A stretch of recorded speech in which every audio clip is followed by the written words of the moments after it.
Can veren cana ata mene, münkerem tağdim yene.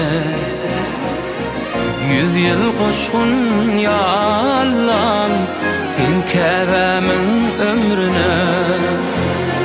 Can sızların her bir güne, tolam kakam ömrüne.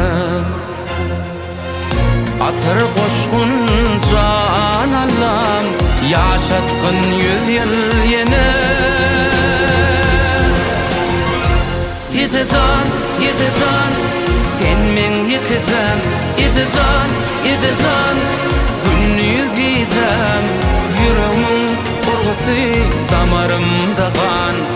Aylan ya adın kılan. Yeze can, sen men yıkacağım. Yeze can, günlüğü giyeceğim. Yüreğimin urgusu damarımda kan. Aylan ya adın kılan.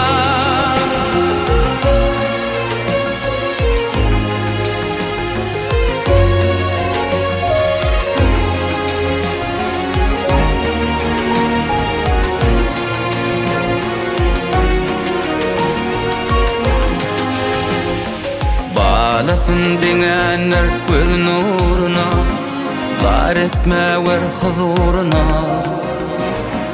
Balam digin ecem can, çoğluğuna hem qoğluğuna. Arzu ediyen kakam yene, can sağlık şatlık dine.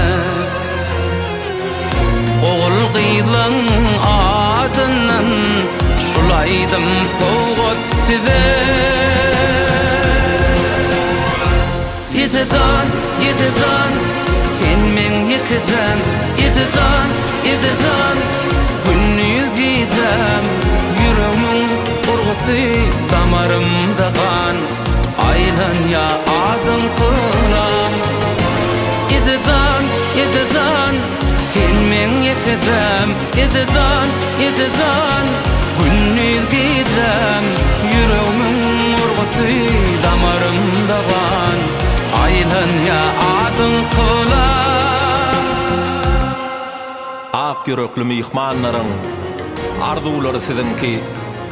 Bakşı sesi sadınlılın çalan sadı sizinki. Kebe benim kıblam atam, bu toygunu sizinki. Tayınızı tapa bilmen, aylanıp bir şarına.